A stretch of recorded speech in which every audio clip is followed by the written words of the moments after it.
매향아, 내가 잘못하였소. 부인 눈에 피눈물을 내놓고 내 눈에는 눈물이 없는 줄 알았소. 너무 늦었소. 용서해 주시오. 일어나세요.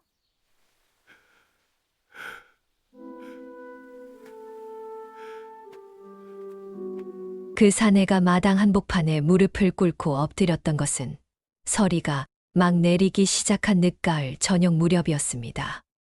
낡은 초가의 처마 끝에서는 낮에 스쳤던 습기가 아직 다 마르지 못한 채 서늘한 냄새를 풍기고 있었고, 부엌 아궁이에서 피어오른 엷은 연기가 마당 위를 낮게 스치며 흘러가는데, 그 한가운데서 두 손으로 땅을 짚은 사내의 어깨가 들썩들썩 떨리고 있었지요. 대문 밖으로 밀려난 것은 제 아내였건만, 피눈물을 낸 것은 제 아내였건만, 정작 제 눈에는 눈물 한 방울 없는 줄로만 알고 살아온 사내가 십수년 세월을 돌아 그제야 늦은 울음을 터뜨리고 있었던 셈입니다.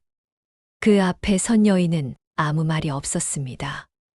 해진 무명치마 아래로 드러난 발등은 찬 마당바람에 희게 질려 있었고, 손끝은 겨울물에 오래 적셨던 사람처럼 거칠고 갈라져 있었으나 그 눈빛만은 조금도 흐트러지지 않았습니다. 한때는 그 사내의 밥상을 차리고 등잔불이 꺼질까 밤마다 심지를 만지던 아내였고, 또 한때는 아이의 손을 끌고 대문 밖으로 쫓겨나듯 걸어나가면서도 끝내 소리 내어 울지 않았던 여인이었지요. 사내는 흙바닥에 이마가 닿을 듯 고개를 숙인 채 떨리는 목소리로 말하였습니다. 부인 눈에 피눈물 내놓고 내 눈에는 눈물이 없는 줄 알았소. 허나 아니었소. 아니었더이다. 다만 너무 늦었을 뿐이오. 그 말을 듣고도 여인은 곧장 손을 내밀지 않았습니다. 방문 틈으로는 어린아이 하나가 숨을 죽이고 그 광경을 내다보고 있었고, 마당 귀퉁이 장독대 곁에서는 찬바람에 마른 소리피 사각사각 구르고 있었지요. 그 겨울 문턱의 저녁 아무도 큰 소리를 내지 않았건만, 그 마당에는 사람이 평생 삼켜온 후회와 눈물과 원망과 정이 한꺼번에 내려앉아 있었던 셈입니다. 오늘 들려드릴 이야기는 가난한 세월을 함께 견뎌준 아내를 제 손으로 내쫓고 다른 여인에게 마음을 빼앗겼던 한 사내가 모든 것을 잃고 나서야 비로소 사람의 정이 무엇인지, 함께 고난을 견디는 이가 진짜 가족이라는 것이 무엇인지 뼈에 사무치도록 깨닫게 되는 이야기입니다. 그리고 그보다 더 깊게는 버림받고도 무너지지 않았던 한 여인의 인내와 말보다 더 무거운 침묵으로 끝내 한 집안을 다시 일으켜 세운 마음의 힘에 관한 이야기이기도 하지요. 힐링 야담을 찾아주셔서 깊이 감사드립니다. 구독과 좋아요는 사랑입니다. 때는 조선 중엽, 한양에서 멀지 않은 경기도의 한 소읍이었습니다. 고을 장터는 5일장이 설 때마다 비좁은 골목까지 사람들로 들끓었고, 봄이면 개울과 버들잎이 연두빛으로 피어올랐으며, 겨울이면 고갯마루를 돌아 내려오는 바람이 살을 베는 칼날처럼 매서워서 무명저고리 하나만 걸친 사람은 두 팔을 저도 모르게 몸 안쪽으로 접어넣고 종종 걸음을 칠 수밖에 없던 그런 고장이었지요. 그 소읍 변두리 담장도 낮고 초가지붕도 오래되어 비가 한 차례 지나가면 집 냄새가 진하게 배어 나오던 집에 최진원이라는 사내가 살고 있었습니다. 최씨라 하면 족보만 놓고는 양반가의 후예라 할 수 있었으나 대대로 가세가 기울어더는 가문의 체면만으로 살 수 없는 형편에 이르렀으므로 남들이 보기에는 글있는 비난한 선비 하나쯤으로 여겨졌던 셈이지요.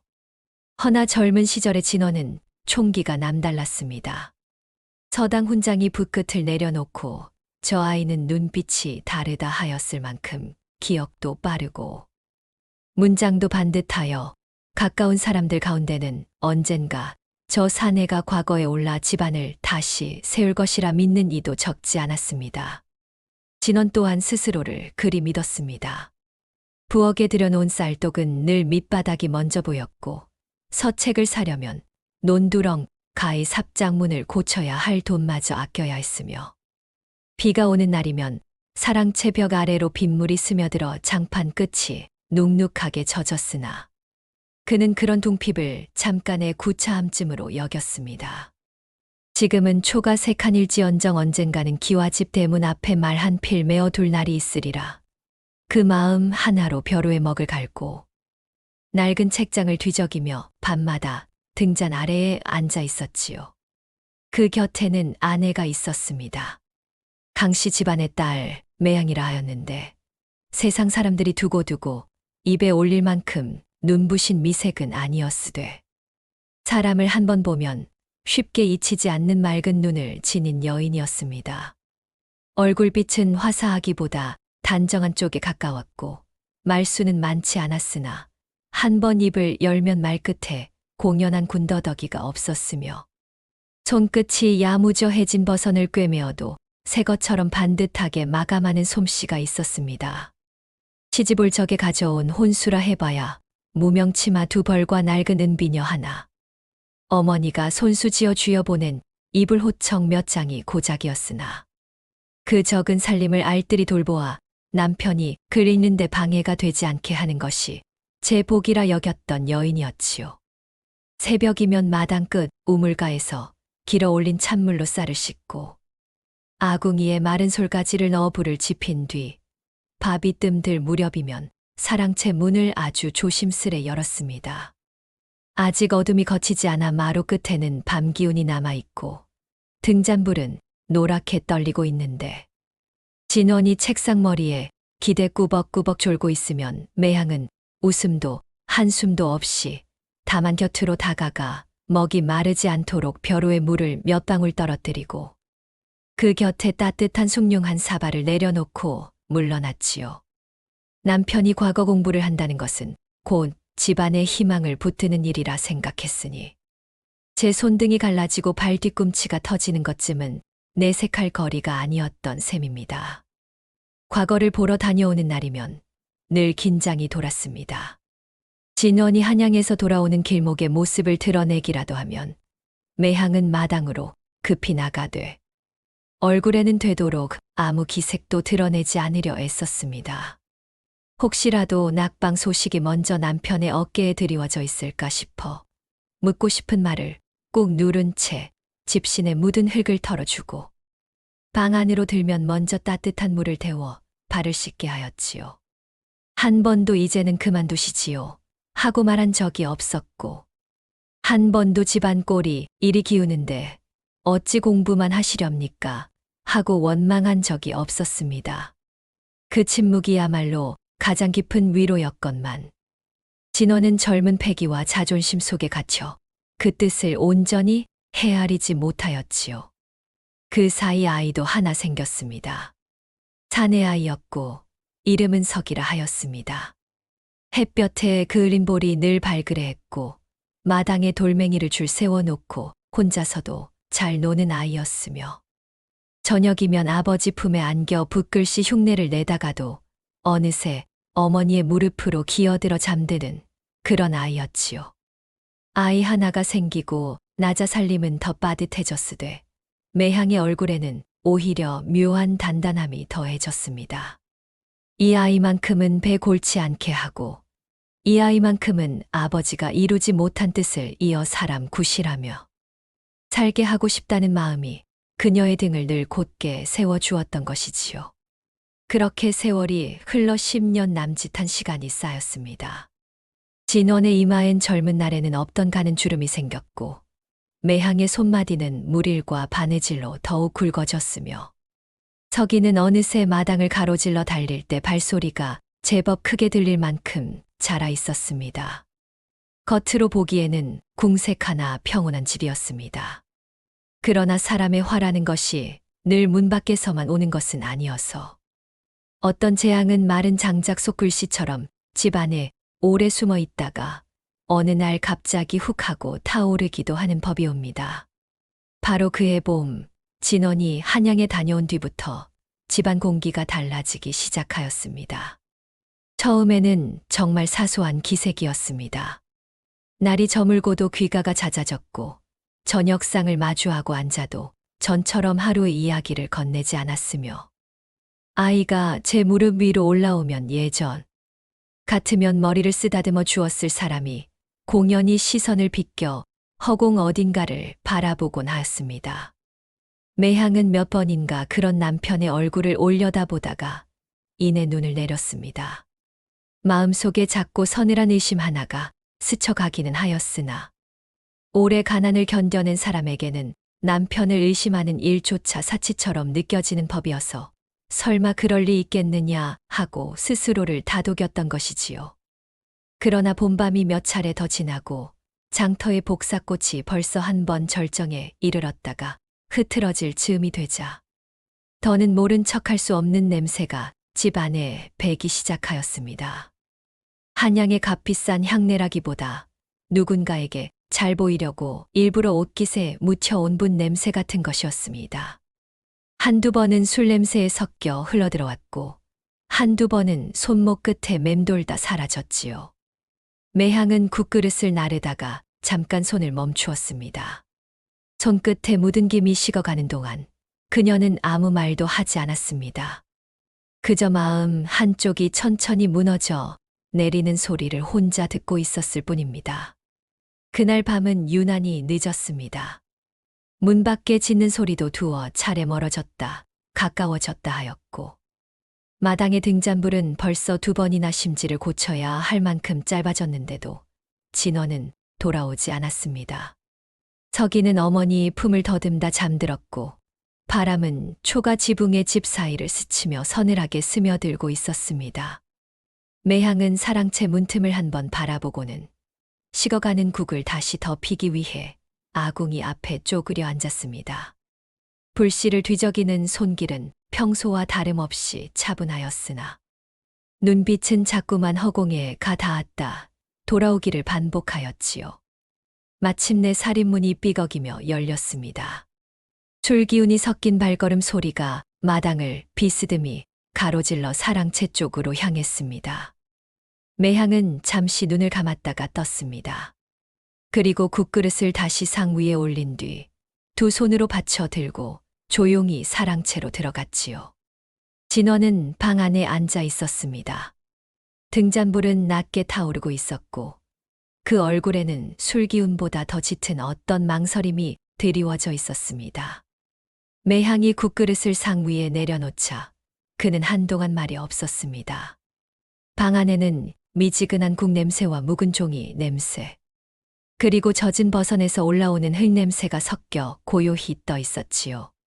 마침내 진원이 입을 열었습니다. 매향아. 평소보다 낮고 마른 목소리였습니다. 할 말이 있다. 그 말 한마디에 매향의 가슴 한가운데가 서늘하게 식었습니다. 그녀는 급히 묻지 않았습니다. 곧장 눈물을 흘리지도 않았습니다. 다만 남편 맞은편에 조용히 앉아 두 손을 무릎 위에 포개었지요. 등잔불이 흔들릴 때마다 손등의 잔주름이 10개 드러났다 사라졌습니다. 진원은 한양에서 만난 여인 이야기를 꺼내었습니다.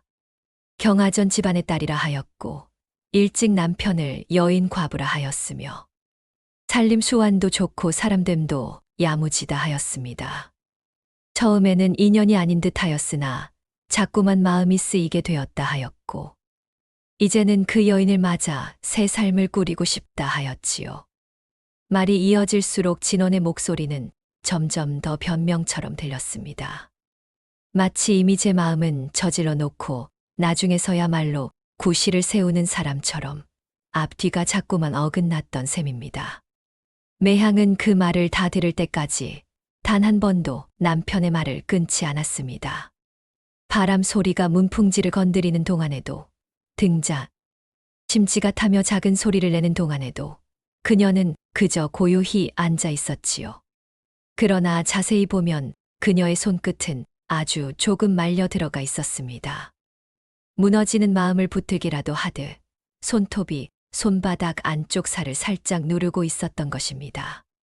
한참 뒤에야 그녀가 입을 열었습니다. 그 여인이 그리 좋으십니까? 진원은 곧바로 대답하지 못했습니다. 이제와 좋다 싫다를 말하는 것이 참으로 옹색하게 느껴졌던지 시선을 아래로 떨군 채 잠깐 숨을 골랐지요.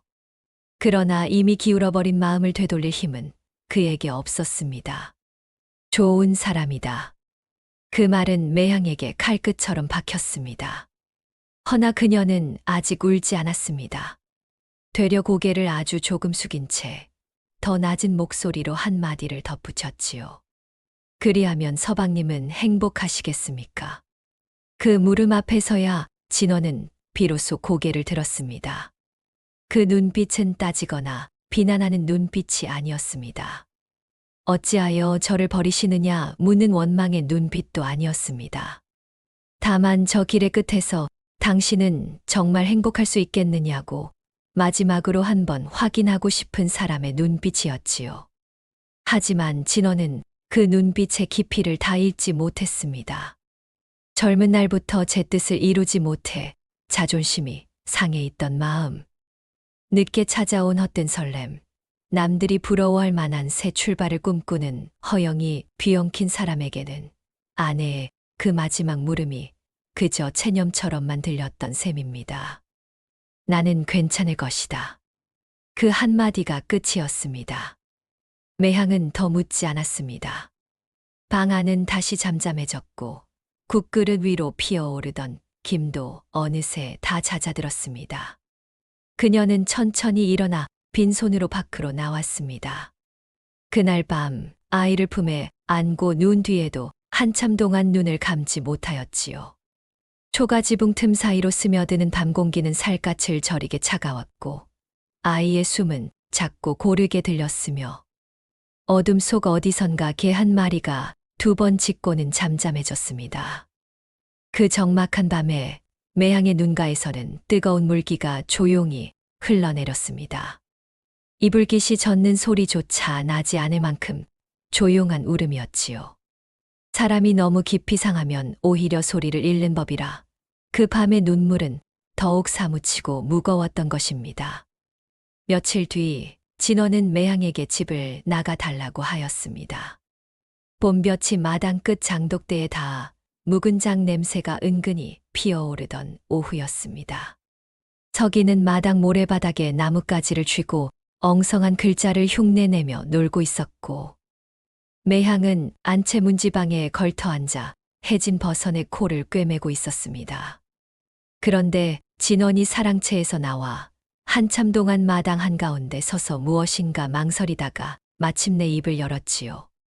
그 말이 나오기까지의 시간이 길수록 매향은 도리어 더 또렷이 알아차리고 있었습니다. 아, 이제 정말 끝이구나 하고 말입니다. 진원은 조심스럽게 말하려 애쓰는 얼굴을 하고 있었습니다. 하지만 사람의 말이라는 것이 겉으로 아무리 조심스러워 보여도 안에 담긴 뜻이 잔인하면 듣는 이의 가슴에는 그대로 날 것으로 꽂히는 법입니다. 내가 이제는 나가 주어야겠다. 그 말이 떨어지자 매향의 손에서 바늘이 잠깐 멈추었습니다. 실끝이 바람에 가볍게 흔들렸고 멀리서는 엿장수의 길고 가느다란 목청이 봄볕 속으로 늘어져 가고 있었습니다. 세상은 아무 일도 없는 듯 흐르는데 한 사람의 삶은 그 한마디로 무너져 내리고 있었던 셈이지요. 매향은 아이 앞이라 소리를 높일 수 없었습니다. 무릎 위에 올려두었던 버선을 천천히 접어 옆에 내려놓고 고개를 들었습니다. 어디로 가란 말씀이십니까? 묻는 목소리는 낮았으나 맑았습니다. 분란을 일으키지 않으려 애쓰는 사람의 목소리였지요. 진원은 끝내 그녀의 눈을 오래 마주 보지 못했습니다. 친정으로 돌아가든 오라비를 찾든 어떻게든 길을 마련하라고 하였습니다. 새 사람을 들이기 전에 먼저 정리해야 하겠다고도 하였지요. 그 말들 하나하나가 모두 칼 같았습니다. 사람을 먼저 내쳐놓고 그 다음에 정리라 부르는 법이 어디 있겠습니까마는 진원은 이미 자기 스스로의 귀마저 속이고 있었던 것입니다. 그때까지 가만히 듣고 있던 매향이 아이 쪽으로 시선을 돌렸습니다. 서기는 어른들 사이를 오가며 감도는 이상한 기운을 느낀 듯 손에 쥔 나뭇가지를 내려놓고 어머니 얼굴만 바라보고 있었지요. 아이는 아직 어려말의 뜻을 다 알지 못하였으나 어머니의 눈가에 번지는 서늘한 빛과 아버지의 굳은 표정만으로도 무슨 좋지 않은 일이 벌어지고 있다는 것쯤은 본능처럼 느끼고 있었던 셈입니다. 잠시 뒤 매향이 말했습니다. 서기는 제가 데려가겠습니다. 그 말이 떨어지자 진원의 얼굴빛이 달라졌습니다. 자기 자식은 두고 가라. 아이만큼은 이 집에 있어야 한다. 제 핏줄을 어찌 데려가느냐 하는 말이 곧장 쏟아져 나왔지요. 이제와 핏줄을 들먹이는 것이 우스웠으나 사람은 제 잘못을 인정하지 못할 때 꼭 가장 그럴듯한 명분 뒤로 숨는 법입니다. 하지만 그 순간 매향은 처음으로 조금도 물러서지 않았습니다. 늘 조용하고 순하던 여인이었건만 아이의 어깨 위에 손을 얹는 순간 눈빛이 돌처럼 단단해졌지요. 그녀는 떨리는 숨을 한 번 길게 삼킨 뒤 또렷한 목소리로 말했습니다. 이 아이는 제 배로 나왔습니다. 이 아이만은 두고 못 갑니다. 진원도 지지 않았습니다. 갈 곳도 없는 여인이 아이를 데리고 나가면 굶겨 죽일 셈이냐고. 세상 물정도 모르는 아이를 데리고 어찌 살겠느냐고 목소리를 높여 몰아붙였지요. 그때 서기는 겁에 질려 어머니 치맛자락을 두 손으로 움켜쥐었습니다. 작고 따뜻한 손가락이 무명 치마를 파고드는 감촉이 매향에게는 그 무엇보다도 큰 힘이 되어 주었습니다. 굶기더라도 제 곁에서 굶기겠습니다. 추우면 제 품에서 떨 것입니다. 이 아이를 두고는 못 갑니다. 그 말은 더는 설명이 필요 없는 말이었습니다. 방 안에도 마당에도 봄볕 아래에도 잠시 정적이 내려앉았지요. 진원은 그제야 매향의 얼굴을 똑바로 바라보았습니다. 그리고 처음으로 깨달았습니다. 자기가 내쫓으려는 사람이 단순히 순한 아내 하나가 아니라 제 새끼를 위해서는 어떤 모욕도 감당하되 어떤 공포 앞에서도 물러서지 않을 엄이라는 것을 말입니다. 결국 진원은 더 말하지 못했습니다. 그날 오후 매향은 보따리 하나를 꾸렸습니다.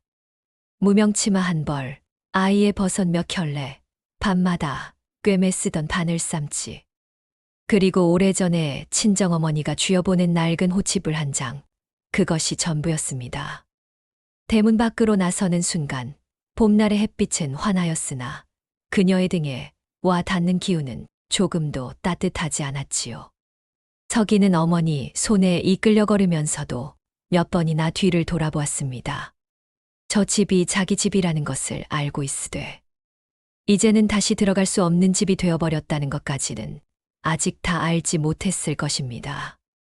매향은 끝내 뒤를 돌아보지 않으려 했습니다. 그러나 대문턱을 넘고 두어 걸음쯤 옮겼을 때 발이 꼭 땅에 붙은 듯 한 번 멈추고 말았습니다. 돌아보지는 않았으나 돌아보고 싶은 마음이 등에 핏덩이처럼 매달려 있었던 것이지요. 그녀는 입술 안쪽을 살짝 깨문 채 다시 걸음을 옮겼습니다. 집신 밑에서 마른 흙먼지가 풀썩 일었다 가라앉았습니다. 그렇게 한 여인과 한 아이가 사람 사는 집에서 쫓겨나듯 봄날 길 위로 나서고 말았던 것입니다. 친정으로 바로 갈 수는 없었습니다.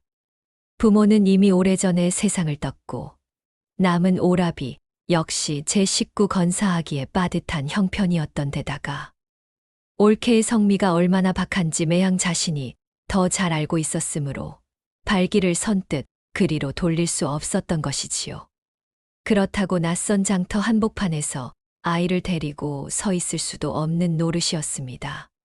봄이라 하나 해가 지면 찬 기운이 곧장 몰려오고 여인이 아이 손을 붙든 채 하룻밤 묵을 곳조차 없이 떠도는 세상은 결코 만만치 않았으니까요.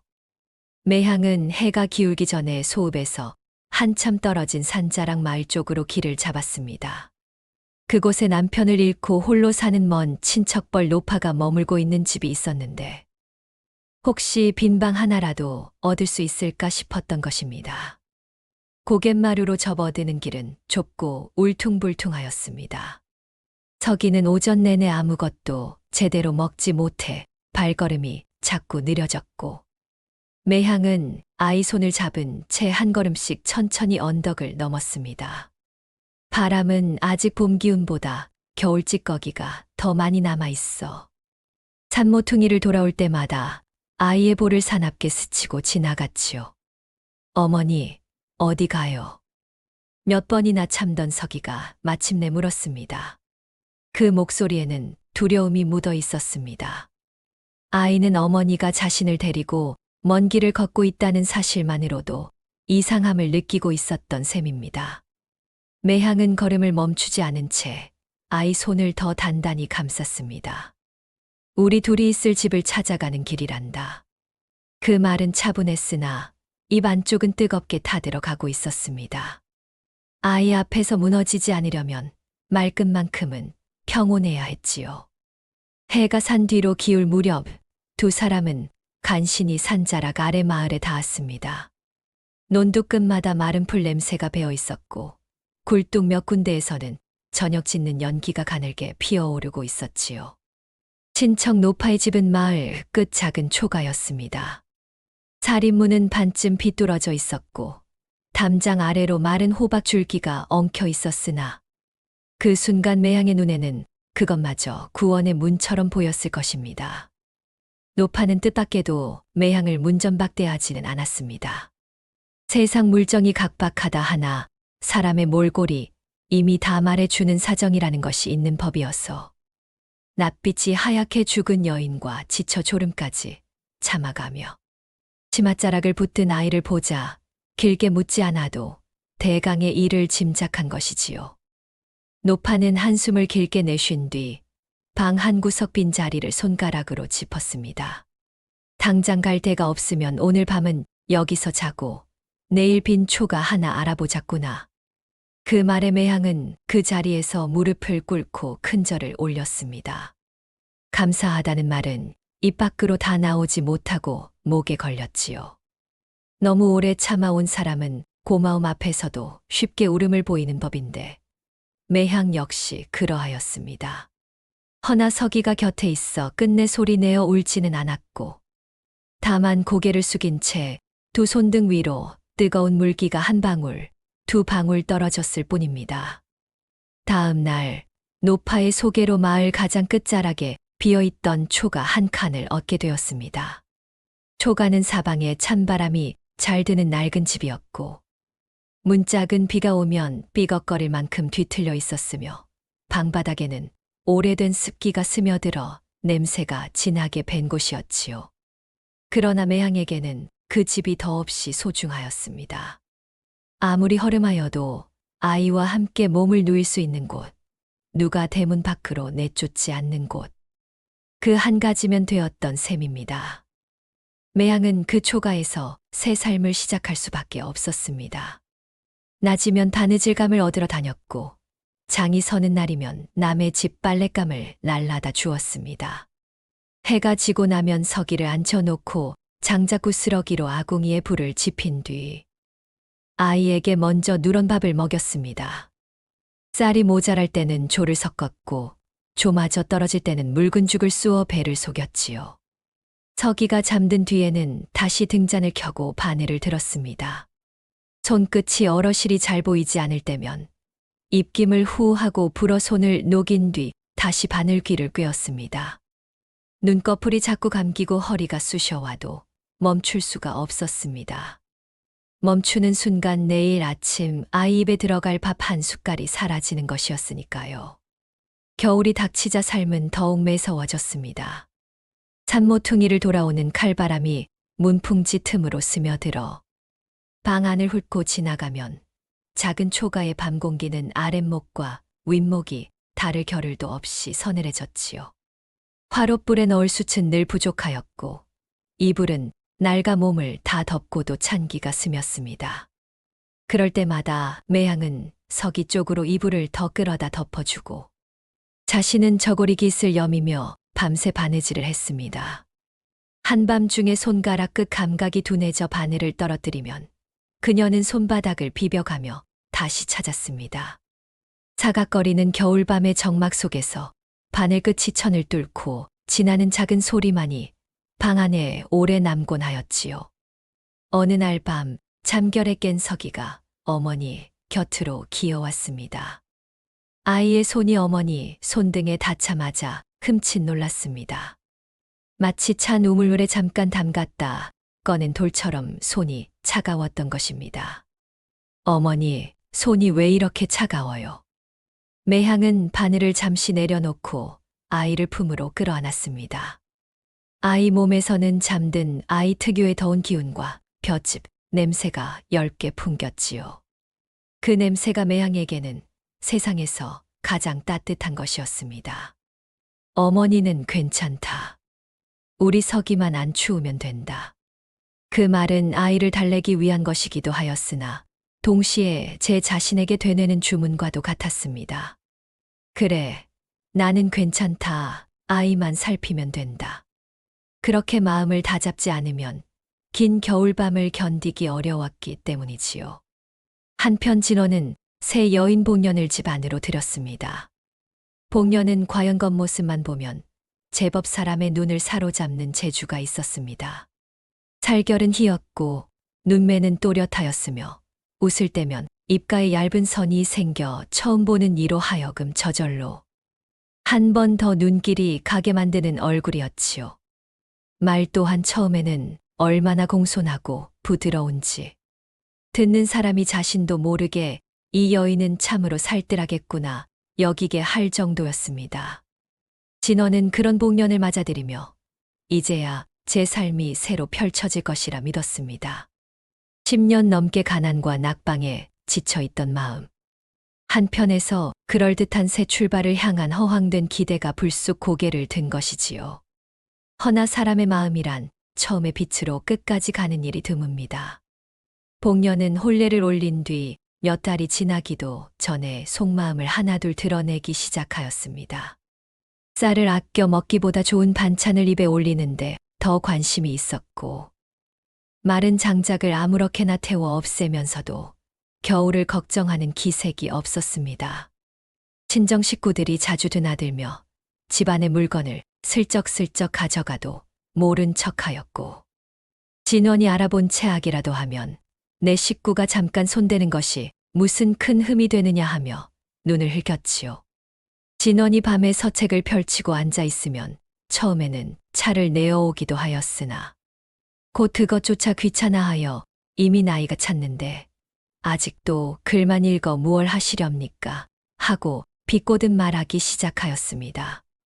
그 말을 들을 때마다 진원의 가슴 어딘가에서는 보이지 않는 쓴맛이 피어올랐습니다. 매향은 그런 말을 하지 않던 사람이었기 때문이지요. 등잔기름이 모자라면 자기 입에 들어갈 것에 기름값을 줄여서라도 남편 책상머리에 불을 밝혀 두던 사람이었습니다.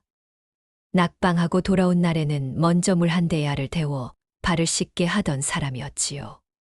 그 차이가 자꾸만 눈에 밟히기 시작하자 복년의 웃음은 예전처럼 환하게 보이지 않았습니다. 무엇보다도 아이의 빈자리가 점점 크게 다가왔습니다. 밤이 깊어 마당 한가운데 서 있노라면 어디선가 서기의 발소리 같은 것이 들리는 듯하였습니다. 마루 끝에 놓인 작은 집신이 있을 법한 자리를 무심코 쳐다보게 되었고 밥상 위에서 남은 반찬을 보면 아이가 있던 시절처럼 한 번 더 덜어두려다 스스로 멈추곤 하였지요. 그런 순간마다 진원은 애써 고개를 젓고 방 안으로 돌아왔습니다. 이미 제 손으로 끊어놓은 인연을 그리워하는 것이 비겁하다는 생각도 있었고 무엇보다도 자기가 그 잘못을 인정하는 순간 지금의 삶 전체가 송두리째 무너져 내릴 것 같았기 때문입니다. 하지만 피한다고 사라지는 마음은 없었습니다. 가을이 지나고 겨울이 오자 진원의 집 안은 겉으로는 사람 사는 꼴을 하고 있으되 속으로는 점점 메말라 갔습니다. 복년은 더 자주 짜증을 냈고 더 자주 친정 쪽 사람들을 끌어들였으며 돈이며 곡식이며 되는 대로 빼돌렸습니다. 진원이 그것을 막으려 들면 나를 데려다 놓고 이제 와 이리 박하게 굴 것이냐며 되레 목청을 높였지요. 집 안에 온기는 날이 갈수록 사라지고 사소한 말다툼 뒤에는 오래가는 냉기가 남았습니다. 그런 와중에도 진원은 아직 제 선택이 완전히 잘못되었다고는 인정하지 못하고 있었습니다. 사람은 한 번 발을 잘못 디디면 그 잘못을 바로잡기보다 차라리 더 깊은 곳까지 걸어 들어가며 스스로를 속이는 법이 있지요. 진원 또한 그러하였습니다. 그러나 하늘이 모든 것을 그대로 두는 법은 아니어서 사람의 탐욕과 어리석음이 극에 이르면 반드시 그 대가가 뒤따르는 것이옵니다. 그해 겨울이 끝나갈 무렵 진원의 집안에 마침내 큰 화가 들이닥치기 시작하였습니다. 화는 대개 사람의 가장 약한 틈을 비집고 들어오는 법이지요. 진원의 경우에는 그것이 집안 형편이었고 과거에 번번이 뜻을 이루지 못해 마음 한구석이 늘 허전하다는 점이었으며 무엇보다도 한 번 그릇된 선택을 하고 난 뒤에도 스스로 그 잘못을 끝까지 인정하지 못한 채 버티고 있었다는 데 있었습니다. 복년의 친정 오라비는 바로 그 점을 교묘히 파고들 줄 아는 사람이었지요. 그 사내는 겉으로 보기에는 번들거리는 말솜씨를 갖춘 인물이었습니다. 장터에 나가면 아는 체 아는 이가 많았고 관아 아전들과도 술잔을 섞었다는 소문을 스스로 퍼뜨리고 다녔으며 이 집 저 집 기웃거리며 문서 일을 좀 안다는 듯 붓대를 손가락 사이에 굴리는 버릇이 있었습니다. 허나 실상은 제 손으로 땀 흘려 돈을 벌 줄 모르고 남의 체면과 허세를 빌려 자기 살기를 찾는 데만 익숙한 사람이었던 셈이지요. 그런 자가 진원의 집안 사정을 모를 리 없었습니다. 매향을 내쫓고 복년을 들였다는 소문도 이미 장터를 두어 바퀴 돈 뒤였고 진원이 과거 준비를 계속하고는 있으나 살림은 나아지지 않는다는 사정도 익히 알고 있었겠지요. 어느 날 저녁 복년의 오라비가 술 한 병을 들고 진원을 찾아왔습니다. 마당에는 봄으로 넘어가는 눅진한 기운이 깔려 있었고 마루 끝에서는 겨우내 얼어붙었던 땅이 풀리며 젖은 흙냄새가 희미하게 올라오고 있었습니다.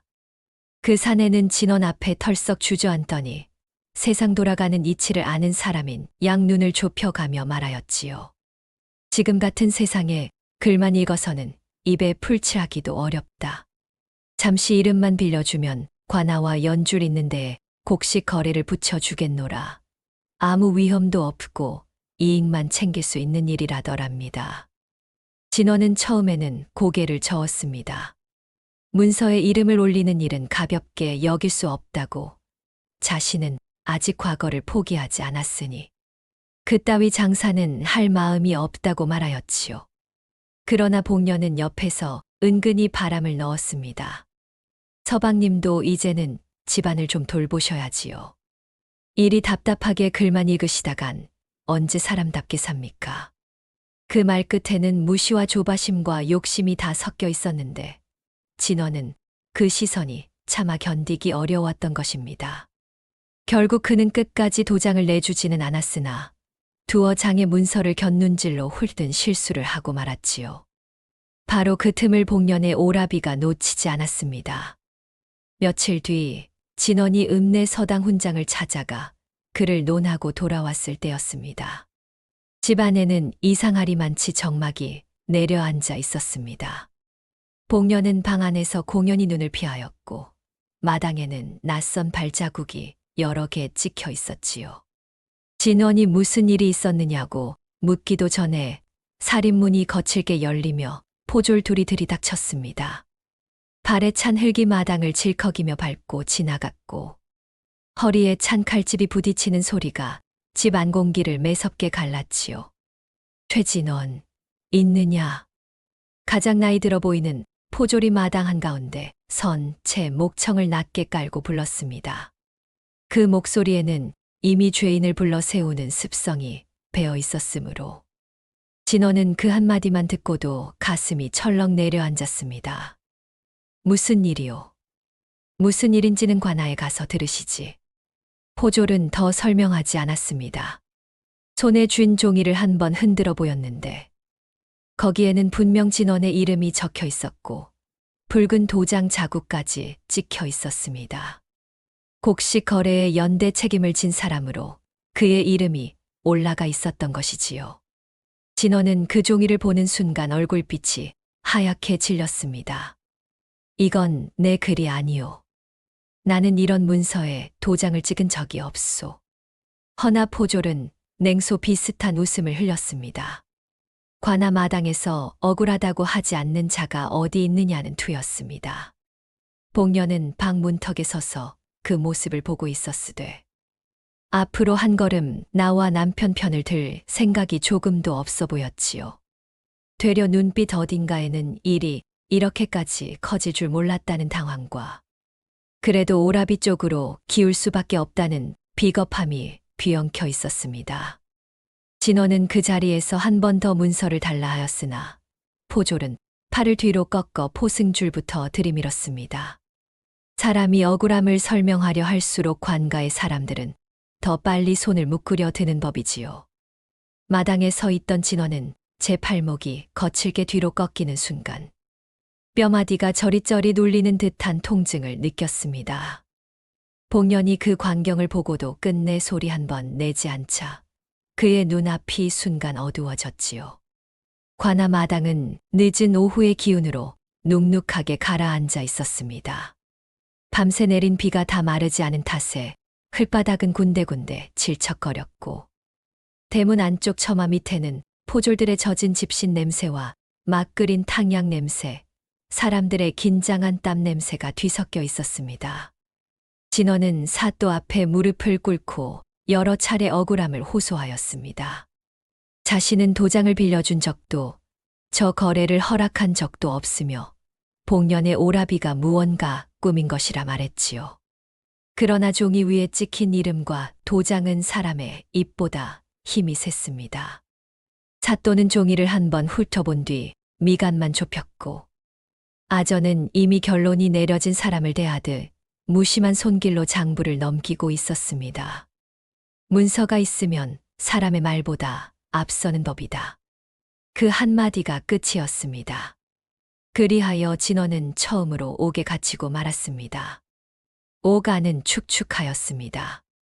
돌벽 틈에는 오래된 물때가 얼룩져 있었고 마른 집 위에서도 눅눅한 냉기가 올라왔으며 낮과 밤을 가리지 않고 퀴퀴한 곰팡내가 코끝에 들러붙었습니다.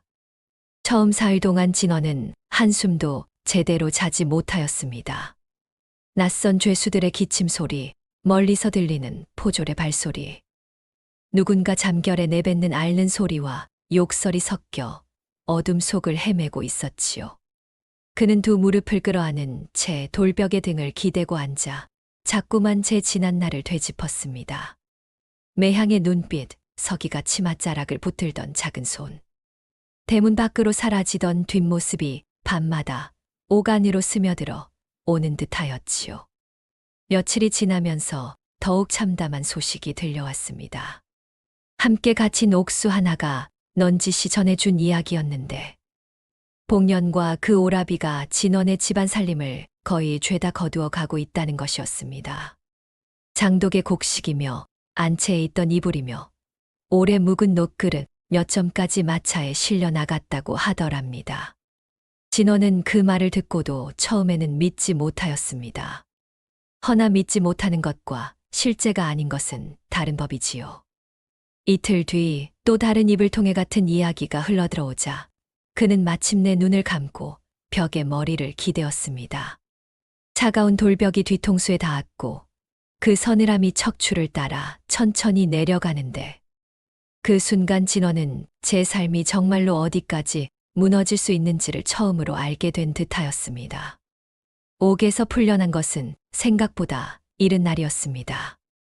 이르다 하여도 억울한 이에게는 끝없는 시간이었겠으나 관아 안팎에서 복년의 오라비가 다른 장사꾼들에게도 같은 수법으로 이름을 빌려 사기를 벌였다는 소문이 돌기 시작하자 사또 역시 마냥 눈을 감고 있을 수는 없었던 것이지요. 아직 완전히 무죄가 밝혀진 것은 아니었으나 더 큰 죄인을 쫓기 위해 진원을 일단 풀어놓고 살피자는 쪽으로 흐름이 기울었습니다. 그리하여 진원은 초췌한 몰골로 관아 문을 나서게 되었습니다. 그러나 문 밖의 세상이 그를 반겨주는 것은 아니었습니다. 사람은 억울함이 풀려도 이미 잃은 것이 돌아오는 것은 아니지요.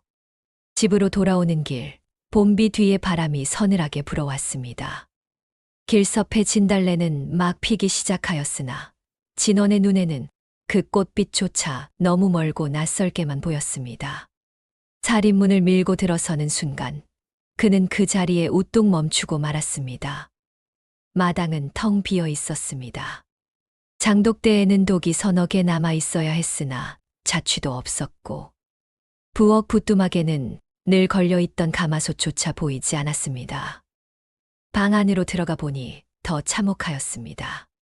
이불장이라 부르기도 민망한 작은 궤짝은 열려 있었고 안에 있어야 할 옷가지들은 모조리 사라졌으며 낡아서 들고 갈 가치도 없다 여겼는지 해진 호치불 하나만 구석에 덩그러니 남아 있었지요. 바람이 찢어진 창호지 틈으로 스며들어 그 호치불 끝을 살짝 들었다 놓았는데 그 움직임이 어찌나 스산하던지 살아있는 사람의 집이라기보다 떠난 지 오래된 폐가처럼 느껴질 지경이었습니다. 진원은 방바닥에 주저앉았습니다.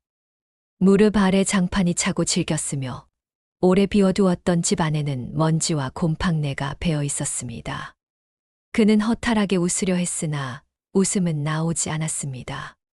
자기 손으로 내친 아내와 아이가 남긴 온기가 사라진 뒤 들어온 새 여인과 새 복이라는 것이 고작 이것이었던 셈이지요. 빈집, 빈살림, 남의 손에 털린 뒤의 정적, 그것이 진원이 얻은 전부였습니다. 그날 저녁부터 그는 앓기 시작하였습니다. 처음에는 단순한 오한이라 여겼습니다. 옥살이의 냉기와 곤주림이 몸에 남아 있으니 하루쯤 지나면 나아지겠지 생각했지요. 그러나 해가 지고 나자 온몸이 덜덜 떨리기 시작하였고 이마는 불에 달군 듯 뜨거워졌습니다. 물이 마시고 싶었으나 우물에서 물을 길어 올릴 기력조차 남아있지 않았습니다. 눈을 감으면 천장이 빙글빙글 돌고 귀 안쪽에서는 바람 우는 소리 같은 것이 낮게 맴돌았습니다. 둘째 날 밤이 되자 그는 일어나 앉지도 못하였습니다. 남은 것이래야 낡은 호치불 한 장뿐이었는데 그것을 아무리 몸 위로 끌어당겨도 등골을 타고 오르는 한기를 막을 수가 없었습니다. 방 안은 캄캄하였습니다. 등잔도 기름도 불씨도 남지 않았기 때문이지요. 문 밖에서는 바람이 문짝을 흔들 때마다 삐걱이는 소리를 냈고 그 소리가 마치 누군가 대문 앞에서 서성이는 발소리처럼 들려 진원은 몇 번이나 고개를 돌리려 했습니다. 그러나 실제로 그를 찾아오는 이는 아무도 없었습니다. 그 캄캄한 방 안에서 사람은 이상하게도 가장 따뜻했던 기억부터 떠올리게 되는 법입니다. 진원의 머릿속에도 매향의 손이 떠올랐습니다. 한겨울에도 물을 데워 발을 씻게 하던 손, 병이 들면 국을 끓여 조용히 상을 밀어 넣던 손, 말이 없어도 곁을 지켜주던 기척 말입니다. 그 손길이 너무도 선명하게 떠오르자 진원은 숨을 크게 들이마셨습니다. 그 숨 사이로 뜨거운 기침이 터져 나왔고 메마른 입술이 찢어지는 듯 아팠지요. 예향아. 그 이름이 저도 모르게 입 밖으로 새어 나왔습니다. 아무도 들을 이 없는 방 안에서 평생 제대로 불러보지도 못했던 아내의 이름이 처음으로 그렇게 간절하게 흘러나왔던 셈입니다. 사흘째 되는 아침 이웃마을 노파 하나가 우물가에 물을 기르러 나왔다가 살인문이 여러 날째 닫혀 있는 것을 이상히 여겨 들여다보았습니다. 방 안에 쓰러져 있는 진원을 발견한 것도 바로 그 노파였지요. 노파는 혀를 차며 급히 물 한 바가지를 떠왔고 집집마다 소리쳐 사람 둘을 더 불러들였습니다. 그들은 숨이 붙어 있는 진원을 억지로 일으켜 세우고 누군가는 죽을 쏘았으며 누군가는 달아빠진 소미불을 가져다 덮어 주었습니다. 노파는 그의 입에 물을 조금씩 흘려 넣으면서도 입으로는 연신 꾸짖었지요. 이 양반아, 사람을 그렇게 버리고 복이 오길 바랐더냐. 이 꼴이 나도록 혼자 누워 죽으려 했느냐. 그 꾸지람이 진원에게는 차라리 사람다운 소리처럼 들렸습니다. 욕설 섞인 그 노파의 말조차 적어도 저를 죽은 짐승처럼 내버려 두지는 않는 마음에서 나온 것이었으니까요. 진원은 노파의 거친 손길을 받으며 눈을 감았습니다. 눈가가 뜨거워졌으나 열 때문인지 서러움 때문인지 분간할 수가 없었습니다. 열흘 남짓 지나서야 그는 겨우 몸을 일으킬 수 있었습니다. 마당에 나와 겨울 끝자락의 하늘을 올려다보니 하늘은 너무도 맑아 도리어 서럽게 느껴졌습니다. 사람 하나의 삶이 다 허물어진 자리 위에도 하늘은 아무 일 없다는 듯 푸르렀으니까요. 그 순간 진원은 알았습니다. 자기가 정말 잃은 것은 살림살이나 체면이 아니라 오래전 대문 밖으로 내보내 버린 한 사람의 마음이었다는 것을 말입니다. 병이 조금 가시고 나니 남은 것은 더욱 기막힌 빚 문서였습니다. 복년이 떠나기 전 진원이 제게 돈을 구워갔다는 문서를 또 하나 남겨두었던 것입니다. 그 문서는 변방의 아전 하나의 손에 들어가 있었는데 그 아전 또한 복년의 오라비와 한 통속이라 틈만 나면 진원을 다시 얼거맬 궁리를 하고 있었지요. 살림 하나 남지 않은 사람에게 빚 독촉이라니. 세상이 잔인하다 하여도 이런 잔인함은 어디에도 드물 터였습니다. 결국 포졸이 다시 들이닥쳤습니다. 이번에는 숨길 여지도 변명할 힘도 거의 남아있지 않았습니다. 아직 몸이 다 낫지 않아 다리에 힘이 풀리는데도 포승줄은 가차없이 팔목에 감겼고 이웃 노파가 달려나와 아직 병든 몸이다 하고 막아섰으나 포졸은 팔을 거칠게 밀어내며 관가의 문서가 먼저다 하고 내뱉었지요. 사람의 사정보다 문서가 앞서고 진실보다 도장이 먼저인 세상에서는 힘없는 이가 제 발로 버틸 땅이 점점 사라질 수밖에 없었습니다. 두 번째 옥살이는 첫 번째보다 더 혹독하였습니다.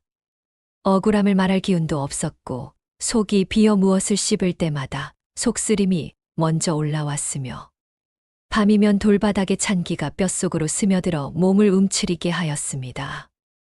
옆칸 죄수 하나는 밤마다 가족 이름을 중얼거리며 울었고 또 다른 자는 술 취한 듯 혼자 소리를 늘어놓았는데 그 온갖 소리들이 뒤섞인 어둠 속에서 진원은 점점 제 마음도 바닥으로 가라앉는 것을 느꼈습니다.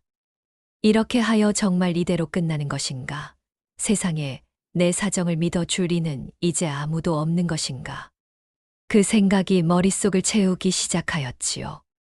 그러던 어느 날 면회를 청하는 이가 있다는 소식이 들려왔습니다. 처음에는 잘못 들었나 하였습니다.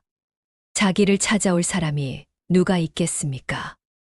복년일 리도 없고 장터에서 몇 마디 나누던 이웃이라 해도 이 지경에 자신을 굳이 찾아올 까닭은 없었으니까요. 그러나 옥졸은 분명히 말하였습니다. 밖에 아주머니 하나가 서 있는데 손에 작은 보따리를 들고 있다는 것이었지요. 격자 너머로 모습을 드러낸 이는 매향이었습니다. 진원은 그 자리에 굳어서고 말았습니다. 봄 기운이 조금씩 오르기 시작한 때라 하나 그녀의 옷차림은 여전히 두텁지 못하였습니다. 무명 저고리 소매 끝은 여러 번 기워져 있었고 치마폭도 군데군데 색이 달아 엷어져 있었지요. 손등은 여전히 거칠었고 뺨은 전보다 더 야위어 보였습니다. 그러나 눈빛만은 조금도 흐트러지지 않았습니다. 사람을 가엾게 여기되 낮추어 보지 않는 눈, 오래 참은 사람만이 가질 수 있는 고요한 눈빛이었지요. 진원은 무슨 말을 해야 할지 알지 못했습니다. 미안하다고 해야 할지, 왜 왔느냐 묻어야 할지, 차라리 고개를 들지 말아야 할지조차 분간이 되지 않았습니다. 그런데 매향이 먼저 말하였습니다. 몸이 상하셨다 하여 들렀습니다. 그 목소리는 낮고 담담하였습니다. 원망이 없지는 않을 터인데도 그것을 굳이 꺼내 상대를 더 작아지게 만들지 않는 사람의 말투였지요. 매향이 보따리를 넘겼습니다. 안에는 누런 밥덩이 몇 개와 말린 나물, 짜지 않게 담근 깍두기, 그리고 작은 병 하나에 담긴 미음이 들어 있었습니다. 살림이 넉넉한 사람의 손길이 아님은 누구나 알 수 있었지요. 쌀알이 제법 섞인 밥덩이만 보아도 그 며칠은 자신과 아이의 끼니를 줄여 만든 것임을 짐작할 수 있었습니다. 진원은 보따리를 받아 들고 한동안 말이 없었습니다. 손끝이 자꾸만 떨렸습니다. 한참 뒤에야 겨우 입이 열렸지요. 어떻게 알았소? 매향은 격자살 너머의 진원을 잠시 바라보았습니다. 그리고 아주 짧게 대답했습니다. 고을이 좁습니다. 그 말은 사실이면서도 그보다 더 많은 것을 감추고 있는 말이었습니다. 세상이 아무리 좁다 하나 버려진 남편의 소식을 듣고도 일부러 외면할 수는 없었던 마음.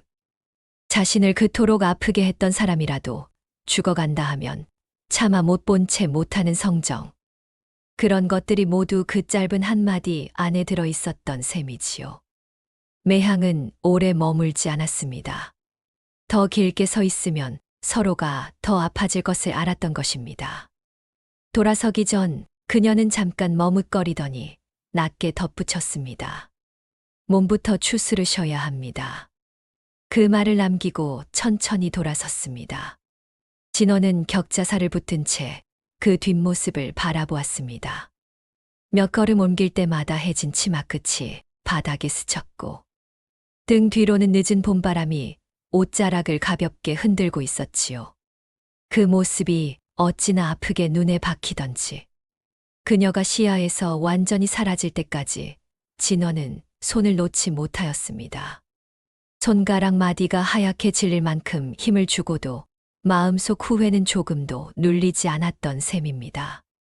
그날 밤 그는 매향이 가져온 밥을 한 술도 뜨지 못하고 한참 동안 바라만 보았습니다.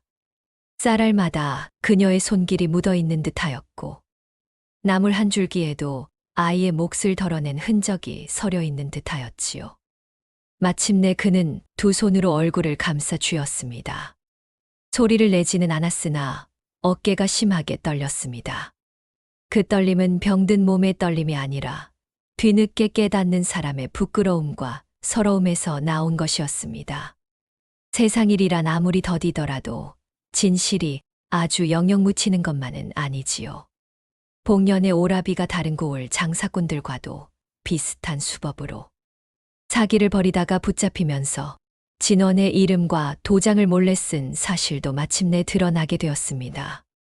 그와 결탁하였던 아전까지 줄줄이 불려 나와 문초를 받았고 장부를 맞대어 본 끝에 진원이 억울하게 엮였다는 사실이 분명해졌던 셈입니다. 이 소식이 진원의 귀에 들어왔을 때 그는 기뻐하기보다 오히려 멍하였습니다. 너무 늦은 진실은 때로 사람에게 통쾌함보다 허탈함을 먼저 안겨주는 법이지요. 그렇게 억울함이 풀려 자유의 몸이 되었으나 이미 이른 세월과 무너진 살림과 상한 몸은 돌아오지 않았습니다. 관아문을 나서던 날 그는 한동안 하늘을 올려다보았습니다. 높고 맑은 하늘 아래 자신만 너무 오래 어둠 속에 있었다는 생각이 들었지요. 집으로 돌아와도 빈집은 여전히 빈집이었습니다. 하루는 마루 끝에 걸터 앉아 마당을 바라보는데 바람에 낙엽 몇 장이 굴러왔습니다. 그 바삭한 소리가 어찌나 허망하던지 진원은 문득 생각하였습니다. 매향과 서기가 이 집에 있었더라면 마당 귀퉁이에 아이가 모아둔 돌멩이도 있었을 것이고 저녁 때쯤이면 부엌에서 된장국 냄새가 피어나왔을 것이며 누군가 밥 들지요 하고 조용히 부르는 목소리도 있었을 것이라고 말입니다. 그 생각이 들자 그간 막혀있던 무엇이 마침내 무너져 내렸습니다. 진원의 눈에서 눈물이 흘렀습니다. 처음에는 한 방울이었습니다. 그러다가 또 한 방울이 떨어졌고 이내 멈출 수 없게 되었습니다. 그는 얼굴을 가리지도 못한 채 마루에 앉아 오래도록 울었습니다. 매향을 내보내던 날에도 울지 않았고, 옥에 갇혀서도 울지 않았고, 죽을 듯 앓을 때에도 나오지 않던 눈물이 사람 하나 없는 빈집에서 이제야 흘러내리고 있었던 셈이지요. 그 눈물은 자신의 처지가 가엾어서 흘리는 눈물이 아니었습니다. 자기가 얼마나 큰 것을 제 손으로 버렸는지를 너무 늦게 깨달은 사람의 눈물이었고, 그 늦음이 너무 쓰라려서 나오는 눈물이었습니다. 그날 이후 진원은 매향을 찾아가야 한다는 생각밖에 하지 못하였습니다. 용서를 받을 수 있으리라는 기대 때문이 아니었습니다. 그저 한 번은 말해야 했습니다. 내가 잘못하였다고 당신 눈에 피눈물을 내놓고도 그 피눈물의 무게를 헤아리지 못하였다고, 이제야 알았다고. 그 말을 하지 않고는 남은 삶을 견딜 수 없을 듯하였지요. 그는 장터를 돌며 수소문하였습니다. 산자락 아래 어느 마을에 아이를 데리고 사는 여인이 있다는 말, 바느질을 잘해 부잣집 교수들 옷자락 수선을 맡는다는 말, 아이가 영특하여 서당 훈장도 혀를 찬다는 말이 여기저기서 들려왔습니다. 그 조각난 이야기들을 하나하나 모으는 동안 진원의 마음은 더욱 작아지고 또 아파졌습니다. 자신이 버린 두 사람이 자신이 없는 세월을 그렇게 악착같이 견디며 살아왔다는 사실이 이제 와서야 선명해졌기 때문입니다. 매향이 사는 마을로 향하는 길은 좁고 굽이졌습니다. 산모퉁이를 돌 때마다 늦가을로 접어드는 바람이 메마른 냄새를 실어왔고, 길가의 풀은 이미 빛이 발에 군데군데 황색으로 눕기 시작하였지요. 진원은 그 길을 걸으면서도 몇 번이나 발을 멈추었습니다. 정말 찾아가도 되는 것인지, 그 문 앞에 설 자격이 자기에게 남아있는지, 이제와 무슨 낯으로 얼굴을 들 수 있겠는지, 그런 생각들이 발목을 붙들었던 것입니다. 마을 어귀에 닫혀 밥 짓는 연기가 집집마다 가늘게 올라오고 있었습니다. 아이들 떠드는 소리가 골목 끝에서 바람을 타고 흘러왔고, 달 구는 소리와 개 짖는 소리도 어우러져 저녁 무렵 시골 마을 특유의 낮고 둥근 소음을 만들고 있었지요. 그 속에서 진원은 오히려 더 두려웠습니다. 남들은 모두 제 집으로 돌아가 밥상을 마주할 시간인데, 자기는 버린 아내를 찾아 남의 마을 문 앞에 서야 하는 처지가 되었으니까요. 매향의 집은 금세 찾을 수 있었습니다. 마을 가장 끝 산빛 아래 기대듯 선 작은 초가였습니다. 살인문은 낡았으나 제법 가지런히 세워져 있었고, 담장 아래에는 손수 기른 듯한 부추와 파 몇 포기가 늦은 햇빛을 받고 있었습니다. 마당 한쪽에는 장독 두어 개가 놓여 있었고, 다른 한쪽에는 아이가 모아둔 듯한 동글동글한 돌멩이들이 줄 맞춰 서 있었습니다. 작고 가난한 집이었으나 희한하게도 집 안에 사람이 살아내는 숨결이 배어 있었습니다. 비록 궁핍해도 정돈된 기운, 서로를 돌보며 겨우겨우 버텨 낸 집만이 갖는 단정함이 있었던 것이지요. 진원은 살인문 앞에서 한참을 서 있었습니다. 안에서는 아이 목소리가 들려왔습니다. 어머니, 저 왔어요. 그 소리가 담장 너머로 흘러나오는 순간 진원의 가슴이 크게 울렸습니다. 곧이어 매향의 목소리도 들렸지요. 손 씻고 들어오너라. 밥 먹어야지. 그 평범하고도 따뜻한 한마디에 진원은 눈을 감았습니다. 저 두 사람은 이렇게 서로를 부르며 살아왔구나. 자신이 없는 긴 세월 동안에도 저녁밥을 짓고 아이를 씻기고 하루를 마무리하며 하루하루를 건너왔구나. 그 생각이 들자 발밑에 흙이 꺼지는 듯하였습니다. 한참 만에야 그는 손을 들어 살인문을 두드렸습니다. 문짝이 오래되어 삐걱하는 소리가 제법 크게 났지요. 안에서 발소리가 들렸고 잠시 뒤 문이 열렸습니다. 문을 연 사람은 매향이었습니다. 그녀는 문틈으로 서 있는 사내를 보자 한순간 말문이 막힌 듯 멈추었습니다. 해가 이미 기울어 얼굴 반쪽에 어스름한 그림자가 내려앉아 있었으나 진원은 여전히 그녀의 눈빛이 흔들리는 것을 보았습니다. 놀람이 먼저 스쳤고 이내 오래 묻어두었던 기억이 밀려오듯 눈빛이 아주 잠깐 흔들렸지요. 그러나 매향은 곧 다시 표정을 가다듬었습니다. 너무 많은 세월을 버틴 사람은 쉽사리 무너지지 않는 법입니다. 진원이 먼저 입을 열었습니다. 나요. 그 두 글자밖에 나오지 않았습니다. 찾아왔다는 말도, 할 말이 많다는 말도 차마 잊지 못하였지요. 목구멍이 돌처럼 막혀 버렸기 때문입니다. 매향은 잠시 아무 말도 하지 않았습니다. 그 침묵이 길게 늘어지는 동안 방문 틈새로 서기가 고개를 내밀고 낯선 사내를 살피고 있었습니다. 아이의 눈매는 예전보다 훨씬 또렷해져 있었고, 키도 어느새 진원 기억 속의 작은 아이가 아니었습니다. 그 모습이 진원의 가슴을 다시 한번 아리게 찔렀지요. 마침내 매향이 문을 조금 더 열며 말했습니다. 안으로 드시지요. 그 말은 차갑지도 않았고 그렇다고 반가움이 배어있지도 않았습니다. 그저 사람을 문 밖에 세워두지는 못하는 성정에서 나온 말이었지요. 그러나 진원은 그 말 앞에서 오히려 더 견딜 수 없었습니다. 안으로 들어서는 대신 그는 그 자리에서 무릎을 꿇고 말았습니다. 마당 흙바닥은 저녁 냉기를 받아 벌써 서늘하였습니다. 무릎이 닿는 순간 차가움이 옷감 사이로 스며들었으나 진원은 일어날 생각조차 하지 못했습니다. 두 손을 땅에 짚은 채 고개를 깊이 숙였습니다. 매향아. 목소리가 심하게 떨렸습니다. 내가 잘못하였소. 그 한마디를 꺼내고 나자 오히려 그 뒤에 말이 쏟아져 나왔습니다. 그동안 가슴속에 돌처럼 눌러두었던 말들이 마침내 터져 나온 것이지요.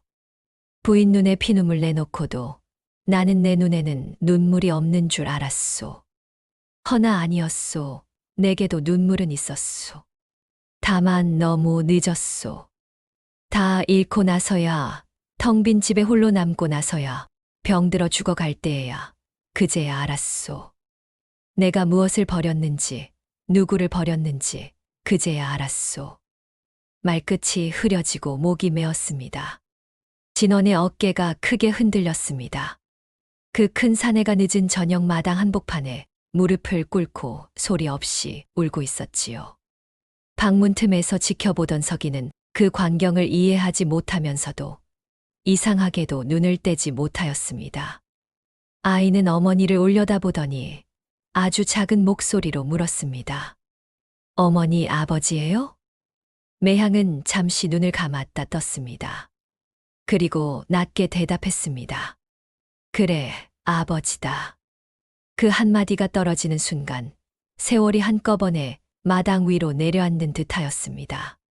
버려지던 날의 봄바람, 겨울밤 바느질, 옥중 면회, 텅 빈 집의 울음. 그 모든 것이 그 짧은 대답 속에 한꺼번에 스며 있는 듯하였지요. 매향은 천천히 계단을 내려왔습니다. 그리고 진원 앞에 서서 한참을 내려다보았습니다. 분명 그녀에게도 하고 싶은 말이 수없이 많았을 것입니다. 왜 그리했느냐 묻고 싶었을 것이고, 지나온 세월 자신과 아이가 어떻게 살았는지 한마디쯤 들려주고 싶었을지도 모릅니다. 그러나 매향은 끝내 그 말을 하지 않았습니다. 오히려 조용히 손을 내밀었지요. 일어나세요. 진원은 떨리는 손으로 그 손을 잡았습니다. 예전처럼 거칠고 마디졌으나 이상하게도 여전히 따뜻한 손이었습니다. 그 손을 두 손으로 감싸 쥐는 순간 그는 차마 얼굴을 들 수 없었습니다. 눈물이 손등 위로 툭툭 떨어졌지요. 매향은 더는 긴 말을 하지 않았습니다. 다만 조용히 덧붙였습니다. 들어가세요. 밥이 있습니다. 그 말은 오래전에 자신이 베풀던 평범한 일상을 다시 조심스레 내어놓는 말이기도 하였습니다. 그 순간 진원은 알았습니다. 용서란 큰 소리로 선언되는 것이 아니라 이렇게 조용히 밥 한 끼를 허락하는 데서 시작되는 것임을 말입니다. 그날 저녁 세 사람은 작은 초가 안에서 한상에 둘러앉았습니다. 누런 밥과 된장국, 장아찌 몇 점, 그리고 부드럽게 무친 나물 한 접시가 전부인 밥상이었으나 진원에게는 세상 어떤 산의 진미보다도 무겁고 깊은 밥상이었습니다. 그는 숟가락을 들고도 한참 동안 밥을 뜨지 못하였습니다. 서기가 슬그머니 아버지를 올려다보다가 조심스레 물었지요. 아버지, 밥이 입에 안 맞으세요?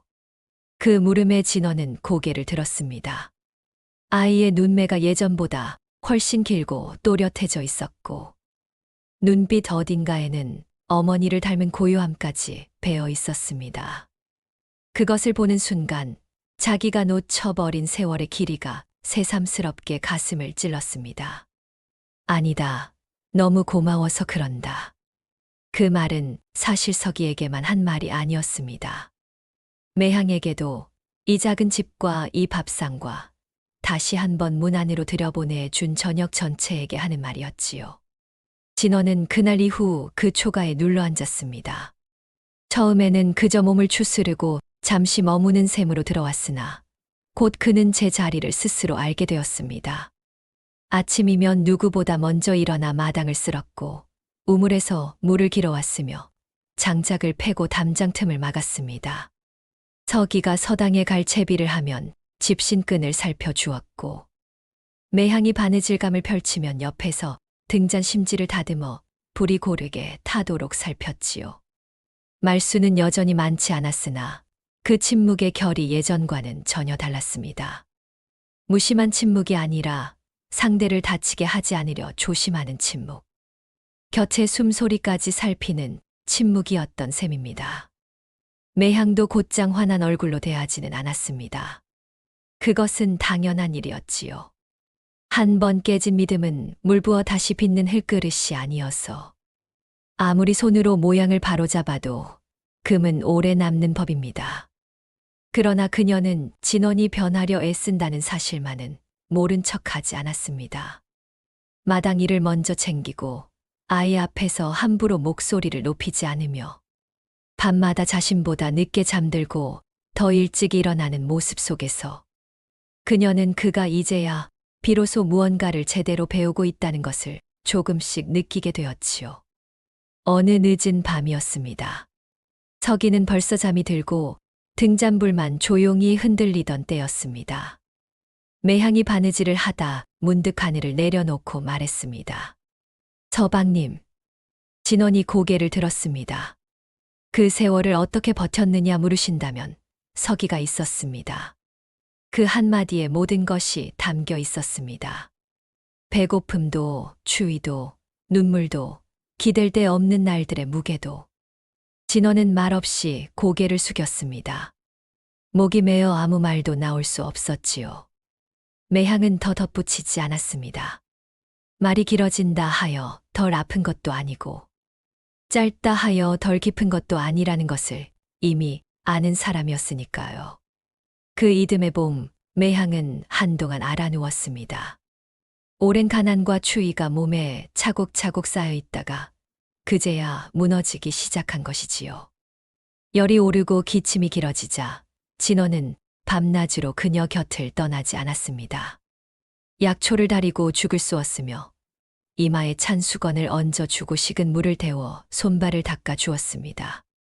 밤이 깊어 매향의 숨이 가빠질 때면 그는 등잔불 아래서 꼬박 세우며 숨소리를 살폈지요. 예전에 그녀가 자신에게 하던 일을 이제야 자신이 조금씩 돌려주고 있었던 셈입니다. 며칠 뒤 열이 조금 내린 밤, 매향이 반쯤 뜬 눈으로 진원을 바라보았습니다. 진원은 그녀의 손을 조심스레 잡은 채 낮게 말했습니다. 이제는 내가 지키겠소. 매향은 한참 동안 그 얼굴을 바라보다가 아주 미세하게 고개를 끄덕였습니다. 알겠습니다. 그 한마디면 충분하였습니다. 긴 용서의 말도 거창한 맹세도 필요 없었지요. 서로의 손 안에 지나온 세월이 다 들어 있었으므로 더 많은 말은 오히려 쓸데없는 군더더기였던 것입니다.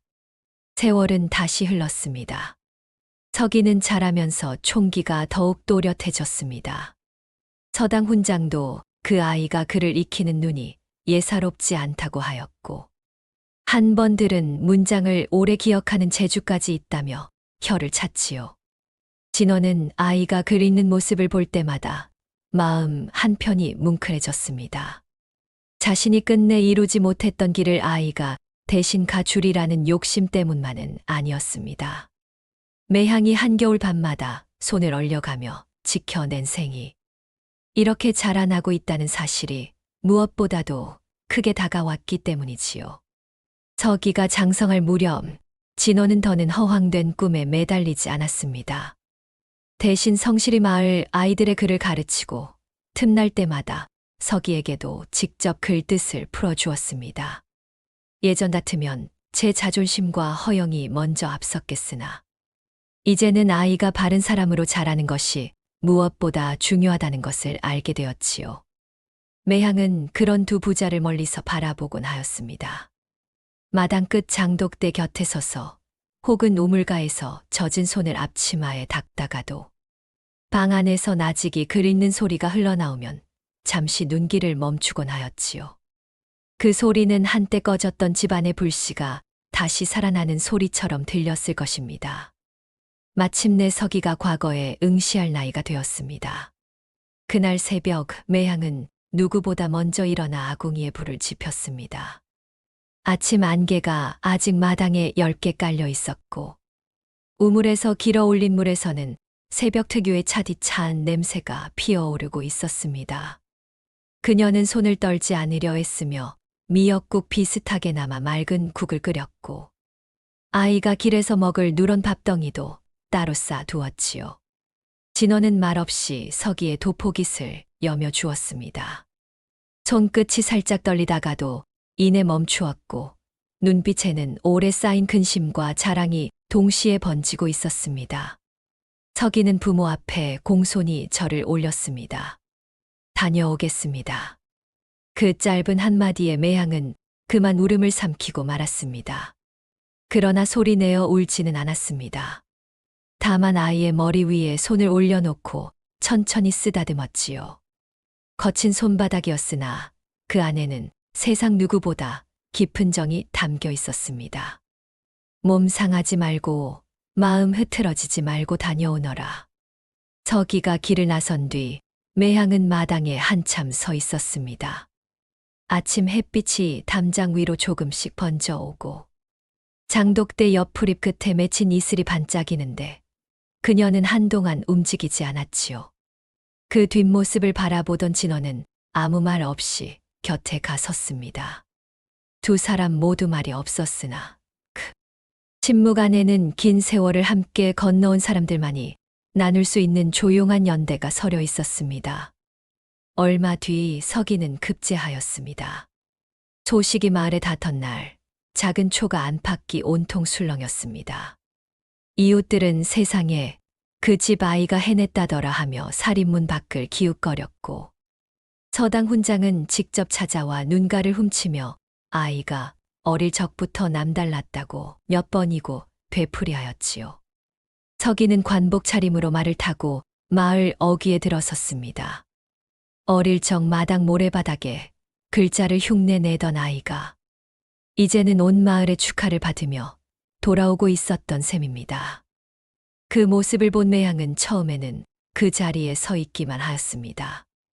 햇빛이 눈부셔 눈을 조금 가늘게 떴고 손끝은 저고리 자락을 꼭 쥐고 있었지요. 그러다가 서기가 말해서 내려 곧장 어머니 앞에 무릎을 꿇는 순간 그녀의 눈가에 오래 참아왔던 물기가 한꺼번에 차올랐습니다. 어머니. 서기의 목소리도 떨리고 있었습니다. 매향은 떨리는 손으로 아들의 머리 위를 짚었습니다. 그 손이 어찌나 미세하게 떨리던지 가까이 선 진원만큼은 그 떨림을 똑똑히 볼 수 있었습니다. 그리고 그녀는 단 두 마디만 하였습니다. 잘하였다. 참 잘하였다. 그것이면 다였습니다. 그 두 마디 안에 굶주리던 겨울밤도 해진 버선을 꿰매던 새벽도 아이를 꼭 끌어안고 참고 견디던 모든 날들이 다 담겨 있었으니까요. 그날 저녁 집안에는 오랜만에 웃음소리가 길게 남았습니다. 이웃들이 보내준 떡과 수리상에 올랐고 서기는 부모 곁에 앉아 관아에서 있었던 일들을 조심스레 들려주었습니다. 등잔불이 일렁이는 가운데 진원은 조용히 매향을 바라보았습니다. 이 여인이 아니었다면 오늘의 이 밤도 없었으리라는 생각이 그 어느 때보다 선명하게 가슴에 박히고 있었지요. 잠시 뒤 진원이 낮게 입을 열었습니다. 부인. 매향이 고개를 돌렸습니다. 미안하오. 그 한마디에 방 안 공기가 잠시 조용해졌습니다. 이미 수없이 늦은 사과였고 지난 세월 동안 행동으로 조금씩 갚아 온말이기도 하였으나 진원은 그날 다시 한번 꼭 말하고 싶었던 것입니다. 그때 부인 눈에 피눈물 내놓고 나는 내 눈에는 눈물이 없는 줄 알았소. 허나 아니었소. 눈물은 있었소. 다만 너무 늦게 나왔을 뿐이오. 너무 많이 잃고 너무 많이 돌고 돌아서야 비로소 나왔소. 매향은 한참 동안 그를 바라보았습니다. 그리고 조용히 손을 내밀어 그의 손등 위에 얹었습니다. 이제 그만하셔도 됩니다.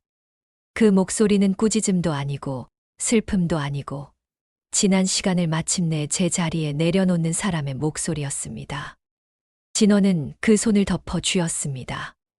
손등 위로 세월이 지나간 자국이 뚜렷하였으나 그 거칠고 따뜻한 감촉이야말로 그가 평생 붙들어야 할 삶의 진짜 무게였지요.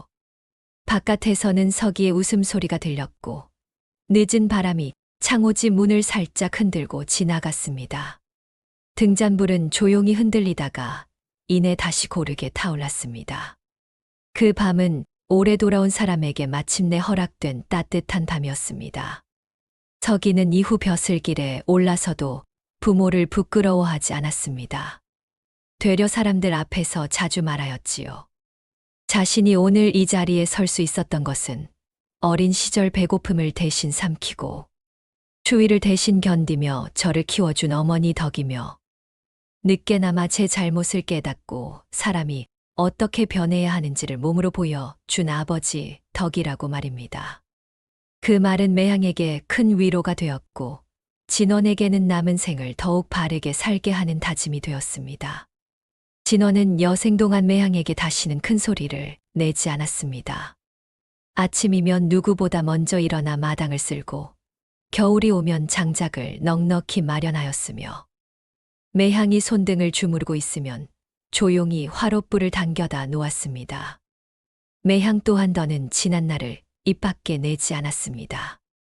이미 사람 하나가 충분히 후회하였고 그 후회를 행동으로 갚으며 살아가고 있다는 것을 그녀는 알았기 때문입니다. 두 사람은 늙어가며 더 많은 말을 주고받지는 않았으나 대신 서로가 무엇을 원하는지 굳이 입으로 꺼내지 않아도 아는 사이가 되어갔습니다. 늦은 오후 햇빛이 마루에 비껴 들 때면 나란히 앉아 잠시 바람 소리를 듣기도 하였고 저녁마다 서기가 보낸 소식이 도착하면 한 사람은 글을 읽고 다른 한 사람은 옆에서 조용히 웃음을 머금었지요. 그 평범한 날들이야말로 두 사람이 돌고 돌아 마침내 얻은 진짜 복이었습니다.